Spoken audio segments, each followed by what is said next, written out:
Hi friends, welcome to Phoenix online classes. The last lectures, Wheatstone network या network मध्ये आपण unknown resistance find out करायला शिकलो. Unknown resistance, बरोबर आहे. आणि या अननोन रेजिस्टन्स मध्ये आपण एक बॅलन्स कंडिशन नुसार जी काय बॅलन्स कंडिशन्स आहे व्हीटस्टोन ब्रिजची, ती बॅलन्स कंडिशन काय सांगते की R1 upon R2 is equal to R3 upon R4. याचा अर्थ असा होतो की याच्यामध्ये जर 3 रेजिस्टन्स हे जर नोन असतील तर एक रेजिस्टन्स जो अननोन आहे तो आपण फाइंड आउट करू शकतो. To find the unknown resistance by using the Wheatstone network, आणि या व्हीटस्टोन नेटवर्कचा वापर करून आपण अननोन रेजिस्टन्स कसा काढायचा ते काढायला शिकलो. पण एक लक्षात घ्या, याच चार्ल्स व्हीटस्टोननं या नेटवर्कला मॉडिफाईड केलं to accurate measurement of the unknown resistance. एक ॲक्युरेट मेजरमेंट काढण्यासाठी, अननोन रेजिस्टन्सचं ॲक्युरेट मेजरमेंट काढण्यासाठी या नेटवर्कला मॉडिफाईड केलंय, आणि मॉडिफाईड करून त्याला व्हीटस्टोन मीटर ब्रिज असं नाव दिलं. Wheatstone meter bridge.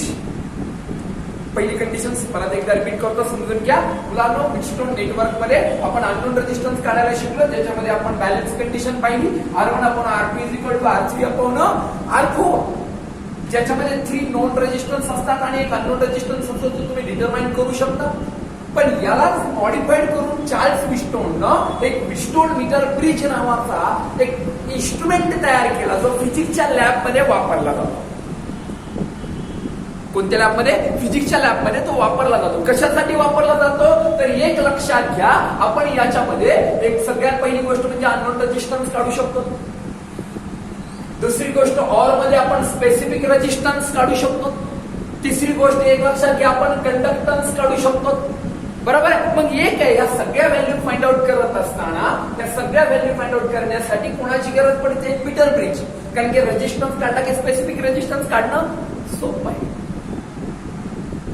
मग हा जो मीटर ब्रिज नावाचा जो कन्सेप्ट आहे, मीटर ब्रिज मधला आपला एम लक्षात राहू द्या. मी तुम्हाला एक सिक्वेन्स सांगतो आणि त्या सिक्वेन्स नुसार आपण जाऊ या पॉइंटकडे, व्यवस्थित त्याला समजून घेण्याचा प्रयत्न करू लागलो. बरोबर आहे. मागचा लेक्चर आपण छानपैकी बघितलं की A B C and D या क्वाड्रिलॅटरल फॉर्म मध्ये आपण 4 आर्म्स मध्ये 4 रेजिस्टन्स पण कनेक्ट केले. जसं की एक लक्षात घ्या, फॉर एक्झाम्पल्स आपण सेम R1 आपण इथं घेतला, आपण इथं R2 घेतला, इथं आपण R3 घेतला, इथं R4 घेतला, आणि between the points B and D मध्ये गॅलॅमीटर आपण कनेक्ट केलं. याच्या अक्रॉस मध्ये आपण EMF of the cell connect केलेला आहे. तुम्हाला माहिती असेल की जोडली आहे सिरीज कॉम्बिनेशन्स मध्ये. मग हे करत असताना एक लक्षात घ्या, हा याच नेटवर्कला same as it is same दोघांमध्ये, ह्या दोन्ही इन्स्ट्रुमेंट मध्ये एकच फरक आहे. सगळ्यात महत्वाचं याला तुम्ही नेटवर्क असं म्हणताल, व्हीटस्टोन नेटवर्क. आणि इथं समोरची एक मी डायग्राम ड्रॉन केली आहे, त्याला आपण मीटर ब्रिज नाव म्हणणार. हे एक इन्स्ट्रुमेंट आहे आणि ते कशासाठी काढायचं आहे तर अननोन रेजिस्टन्स आपण रिप्रेझेंट कशाने करू? एक्स ने रिप्रेझेंट करू. मग हे करण्यासाठी सगळ्यात हे एक्स ने रिप्रेझेंट करत असताना काय करायचंय? नेक्स्ट पॉइंट काय? सगळ्यात सुरुवातीला स्टार्ट करतो मी. पॉइंट्स लक्षात घेऊन ऐकताल, आता व्यवस्थित समजून घ्या काय म्हणतात, ऐकून घ्या. Meter bridge it is the works on Wheatstone bridge. First points. Secondly, हे याचा प्रिन्सिपल म्हटला तरी चालेल. सेकंड पॉइंट मध्ये याचं आपण कन्स्ट्रक्शन पाहू. मीटर ब्रिज कसा बनवलाय. ओके, मीटर ब्रिज मध्ये कन्स्ट्रक्शन मध्ये आपण पहिला पॉइंट पाहू. पहिला, consider 2 L-shaped metal strip S1 and S2. L-shaped 2 metal strip between the two L-shaped metal strip S1 and S2 there are three S3 straight strip between the points S1 and S2. ह्या दोन स्ट्रीपच्या मध्ये आपण एक अजून एक strip घेतली आहे ज्याचं नाव S3 आहे, जी स्ट्रेट स्ट्रीप आहे, लक्षात घ्या. आणि ही स्ट्रीप इथे घेतल्यानंतर त्या दोन मध्ये दोन formation gives the formation of two gap. याच्यामध्ये दोन गॅप तयार झाले. हा इकडला गॅप ज्याला आपण लेफ्ट गॅप म्हणू आणि हा राईट गॅप. कोणता गॅप आहे? Right gap. परत एकदा ऐका मुलांनो, दोन एल शेप्ड स्ट्रीप आहेत, त्याच्यामध्ये एक मिडल स्ट्रीप आहे ज्याचं नाव S3 आहे. स्ट्रीप इथं बसवल्यामुळे एक लक्षात घ्या, हे सगळं वुडन बोर्डवर आहे, लाकडी बोर्डवर फिट केलेलं आहे, architect in the wooden boards. Okay, लक्षात घ्या ही स्ट्रीप इथे ठेवल्यामुळे त्या ठिकाणावर दोन गॅप तयार झाले. हा झाला लेफ्ट गॅप. ज्या लेफ्ट गॅप मध्ये आपण अननोन रेजिस्टन्स कनेक्ट करू, जो काढायचा आहे, जो फाइंड आउट करायचा आहे. लेफ्ट गॅप मध्ये कोण जोडायला? अननोन रेजिस्टन्स जोडायला. आणि राईट गॅप मध्ये काय करतात? व्हेरिएबल रेजिस्टन्स बॉक्स, ज्याच्यामध्ये डिफरंट व्हॅल्यू ऑफ रेजिस्टन्स असणारा एक रेजिस्टन्स बॉक्स आहे, तो तुम्हाला फिट केला तुम्ही कोणत्या गॅप मध्ये? राईट गॅप मध्ये. त्याच्यानंतर लक्षात घ्या, आपण याच स्ट्रीपला दोन पॉइंट्सला पॉइंट ए आणि पॉइंट ए सी पर्यंत एक 1 मीटर लॉंग वायर कनेक्ट केले. 1 मीटर लॉंग. आणि या 1 मीटर लॉंग वायर वापरल्यामुळे या शब्दाचं जो पॉइंटचं नाव आहे मीटर ब्रिज. मीटर ब्रिज याच्यावरच पडलंय. याच्यामध्ये एक 1 metre long uniform cross sectional area, ज्याच्या वायरचा एरिया हा युनिफॉर्म आहे. जे वायर मॅग्नीन आहे, कॉन्स्टंट आहे. त्या कॉन्स्टंट का म्हणायचं? तर रिझन एक लक्षात घ्या, या वायरचा coefficient temperature coefficient that means alpha. Alpha is a positive and very small value. या वायरचा टेम्परेचर कोइफिशियंट हा पॉझिटिव्ह मध्ये असतो आणि त्याची व्हॅल्यू लहान असते, स्मॉल असते. म्हणजे जेणेकरून या वायर मधनं, मीटर वायर याच्यामधनं जरी करंट फ्लो झाला तरी त्या रेजिस्टन्स हा निग्लिजिबल चेंजेस होतात त्याच्यामध्ये. दुसरी गोष्ट लक्षात घ्या, पुढे जाऊ परत आपण रिपीट करतोय. सांगा वायर एसी आहे, जे किती मीटर लॉंग आहे? 1 मीटर लॉंग आहे. त्या वायरच्या या ठिकाणावर स्ट्रीप बी पॉइंट पासून डी पर्यंत 11 मीटर कनेक्ट केला between the point B and D. Between the point B and D मध्ये कोण कनेक्ट केलाय? गॅलॅनोमीटर. आणि हा गॅलॅनोमीटर जो करंट फ्लो होणार आहे तो त्याचं डिफ्लेक्शन दाखवेल. काय दाखवेल? करंटचं डिफ्लेक्शन दाखवेल. आणि करंटचं डिफ्लेक्शन दाखवेल. आणि फायनली डी पॉइंट पाशी कोण कनेक्ट केली आहे? Sliding jockey. याला जॉकी म्हणतात मुलांनो. काय म्हणतात सांगा? स्लायडिंग जॉकी कोणत्या पॉइंटला कनेक्ट केली आहे? आपण ह्या वायरच्या एंड पॉइंटला केली आहे, बरोबर आहे. लगेच वायर एसीच्या खाली, म्हणजे below the wire AC metre scale are fitted. कोण फिट केली आहे? मीटर स्केल आहे, जे किती मीटर लॉंग आहे? 1 मीटर लॉंग आहे, 100 सेंटीमीटर आहे. किती सेंटीमीटर आहे? 100 सेंटीमीटर लॉंग असणारी मीटर स्केल आपण त्या लाकडी बोर्डवर फिट केली आहे. आणि वायर अक्रॉस एसीच्या EMF and key and then rheostat, they are connected in the series combinations. कोणत्या कॉम्बिनेशन्स मध्ये? सिरीज कॉम्बिनेशन्स मध्ये. पण लक्षात घ्या, unknown resistance are connected in the left gap and resistance box are connected in the right gap.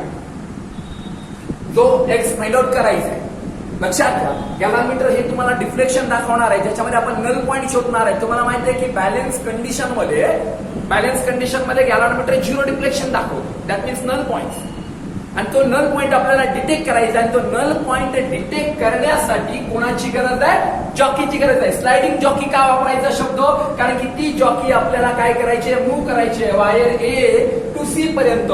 जोपर्यंत ते गॅलॅनोमीटर किती deflection दाखवणार नाहीये? 0. किती? 0 डिफ्लेक्शन दाखवणार नाहीये. 0 डिफ्लेक्शन दाखवलं याचा अर्थ त्या ठिकाणावर आपल्याला कोणता पॉइंट भेटला? नल पॉइंट भेटला. नल पॉइंट डिटेक्ट झाल्यानंतर तुम्ही त्या ठिकाणावरची वायर ए पासनं ए टू सी पर्यंत कोणती लेंथ मेजर करायची? आपल्याला बॅलन्सिंग लेंथ मेजर करायची आहे. Balancing length. आणि त्या बॅलन्सिंग लेंथचा यूज करून आपण काय फाइंड आउट करणार आहे? Unknown resistance. ओके, स्टार्ट करतो एक्सपेरिमेंट. कन्स्ट्रक्शन समजलं असेल मुलांना तुम्हाला. कन्स्ट्रक्शन मध्ये मी तुम्हाला हे सांगितलं की ज्याच्यामध्ये आपण 2L शेप्ड स्ट्रीप घेतोय. मेटल स्ट्रीप आहेत ज्या ठिकाणी केलेल्या आहेत. वायर एसी घेतलाय जे 1 मीटर लॉंग आहे. पॉईंट बी आणि डी मध्ये सगळ्यात महत्वाचा गॅलांटर कनेक्ट केलाय, जो तुम्हाला गॅलांटर झिरो डिफ्लेक्शन दाखवणार आहे, म्हणजे नल पॉईंट दाखवणार आहे. आणि त्या नल पॉईंट मेजर करण्यासाठी तुम्हाला एक लक्षात घ्या की तो पॉईंट लोकेट करण्यासाठी मीटर स्केल आहे, जेणेकरून तुम्ही त्याची बॅलन्सिंग लेंथ मेजर कराल. मग ऐकून घ्या मुला, इन द बॅलन्स्ड कंडिशन्स, ऐकून घ्या, स्टार्ट करतोय आपण तिची वर्किंग स्टार्ट करू. काय वर्किंग कशी? वेन क्लोजिंग द की के, ही की क्लोज करा. की क्लोज केल्यानंतर जो बॅटरी आहे, सेल आहे आपला, ईएमएफ आहे, ईएमएफ ऑफ द सेल आहे. हा जो करंट सप्लाय करणार आहे त्याला करंटला मेंटेन करण्यासाठी रिओस्टॅटचा यूज करा. जो करंट इथनं फ्लो होईल, जो फ्लो झालेला करंट, दॅट मीन्स आय, हा जो करंट आहे तो फ्लो होईल या पूर्ण वायर मधनं. जसा की हा करंट या वायर मधनं फ्लो होईल, तो एक लक्षात घ्या या वायर मधनं पण फ्लो होणार आहे, वायर ए टू सी पासून. फ्लो झालेला करंट एक लक्षात घ्या, ज्यावेळेस गॅलानमीटर मध्ये येईल, गॅलानमीटर गिव्स द सुटेबल डिफ्लेक्शन्स. ज्या वेळेस या वायर मधनं करंट फ्लो होईल, करंट फ्लो झाल्यानंतर गॅलानमीटर काही एक सुटेबल डिफ्लेक्शन दाखवेल. समथिंग एक लक्षात घ्या, काहीतरी व्हॅल्यू दाखवा. पण हा झाला गॅलानमीटर. 0, 10, 10, 20, 30, 40 हे गॅलानमीटर आहे. गॅलानमीटरनं एक सुटेबल डिफ्लेक्शन दाखवलं. किती? 30 डिव्हिजन एवढं डिफ्लेक्शन दाखवलंय. पहिल्यांदा ज्या वेळेस तुम्ही रेजिस्टन्स बॉक्स मध्ये एक व्हेरिएबल, एक फिक्स्ड व्हॅल्यू ऑफ रेजिस्टन्स या ठिकाणावर काय करतात? फिट करतात. फिट केल्यानंतर तुम्ही ज्यावेळेस हा करंट सप्लाय करेल बॅटरी, त्यावेळेस लक्षात राहू द्या, गॅलानमीटर शोज द सुटेबल डिफ्लेक्शन. एक गॅलानमीटर काय करेल? तुम्हाला एक सुटेबल डिफ्लेक्शन दाखवेल. मग बाय युझिंग द जॉकीचा यूज करायचा आहे आणि ही जॉकीला काय करायचं आहे? Touch the different point of the wire A to C and to detect the null point. That means galvanometer shows the zero deflections. Okay, wire A पासून डी पर्यंत, सी पर्यंत मी टच करत जा, इथून इथपर्यंत. या पॉइंटला आल्यानंतर एक लक्षात घ्या, गॅलानमीटर तुम्हाला झिरो डिफ्लेक्शन दाखवेल. याचा अर्थ या ठिकाणावर तुम्हाला नल पॉइंट सापडलाय. या पॉइंटला बॅलन्सिंग पॉइंट पण, नल पॉइंट पण म्हणता येईल. तो नल पॉइंट सापडल्यानंतर to measure in the balancing length A to D across the unknown resistance X, that means LX. म्हणजे इथून इथपर्यंतची जी लेंथ आहे ती एलएक्स आहे. रिमेनिंग जी लेंथ राहील रेजिस्टन्स बॉक्सच्या इकडली डी टू सी पर्यंतची, त्या लेंथला आपण एल आर असं म्हणू. ओके, लक्षात घ्या, एक्सच्या अक्रॉसची लेंथ कोणती असेल? एलएक्स. रेजिस्टन्स बॉक्सच्या अक्रॉस मधली लेंथ असेल कोणती? L R. नल पॉइंट सापडला आपल्याला कोणत्या पॉइंटला? डी पॉइंटला. ओके, स्टार्ट करू आपण. मी थोडंसं लिहून घेतो. सांगा, wire AD is equal to LX, DC is equal to LR in balanced conditions.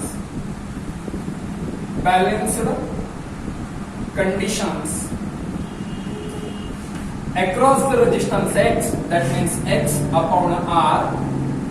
हा रेजिस्टन्स बॉक्सचा रेजिस्टन्स आहे R, जो आपण फिक्स केला एक व्हॅल्यू. इथं असं पण लिहू, resistance of length LX upon, म्हणजे ही LX लेंथ आहे X च्या अक्रॉस मधली. Resistance of length LR. Okay, condition सांगतो मुलांना या ठिकाणावर परत एकदा तुमच्या माहितीचं. रेजिस्टन्स काही फॅक्टरवर डिपेंड करतो आणि त्या रेजिस्टन्सचे कोणकोणते फॅक्टर्स आहेत? Resistance is directly proportional to the length and inversely proportional to the area. Resistance is directly proportional to length and inversely proportional to the area. Then the proportionality constant is represented by rho L upon A. मग एक लक्षात घ्या, row हा specific resistance आहे. या रोला आपण specific resistance असं म्हणू मुलांना. ओके, आता लेंथ तुम्हाला माहिती आहे, रेजिस्टन्स ऑफ लेंथ LX आहे, म्हणजे ह्या L च्या जागेवर आपण LX घेऊ. X by R is equal to rho LX upon A, याची लेंथ लिहून घेऊ आपण, divided by rho LR upon A. Rho get cancel, A get cancel. Then the equations X by R is equal to Lx upon Lr. Okay, तुम्हाला माहिती आहे की हा resistance fix केलेला आहे, ज्याची फिक्स्ड व्हॅल्यू आहे ती व्हॅल्यू जर आपण इथं पुट केली, नंतर इथून इथपर्यंत जर आपण बॅलन्सिंग लेंथ मेजर केली by using the metre scale, तर एक लक्षात घ्या, हा अननोन रेजिस्टन्स काढणं सोपं जाईल. फॉर्म्युला लक्षात राहूया. काय म्हटलंय तर एडी आपण बॅलन्स एलएक्स केलं, डीसीएलआर. बॅलन्स्ड कंडिशन काय सांगते की X by R is equal to resistance of length LX divided by resistance of length LR. X by R is equal to rho LX upon A, rho LR upon A, rho rho with cancel. हे कुठनं आलं हे आपण या conditions वरनं पाहिलं. X by R is equal to LX upon LR. पूर्ण वायरची लेंथ, टोटल वायरची लेंथ ही 100 मीटर आहे, सॉरी 100 सेंटीमीटर आहे. 100 सेंटीमीटर मधनं जर आपण एलएक्स मायनस केलं तर राहील काय, एलआर. बरोबर आहे. लक्षात घ्या, तुम्ही याला असंही लिहू शकता नेक्स्ट पॉइंट्स मध्ये. Okay, X upon R is equal to LX upon 100 minus LX, because the LR is equal to 100 minus LX. This is the equation for Wheatstone meter bridge. By using the meter bridge, एक लक्षात घ्या, ह्या इन्स्ट्रुमेंटचा use कशासाठी करायचा आहे तर to determine the unknown resistance X आणि X by R is equal to, formula तयार झाला, X by R is equal to LX upon 100 minus LX. Okay, आपण मुलांनो या फॉर्म्युल्यावर नीट आणि जेईचे आणि बोर्डचे काही उद्या प्रॉब्लेम्स घेणार आहोत, आणि ते प्रॉब्लेम्स हा फॉर्म्युला, त्याच्यानंतर कालचा बॅलन्स कंडिशनचा फॉर्म्युला जो R1 upon R2 is equal to R3 upon R4 घेतलेला आहे तो आपण पाहणार. Okay, thank you.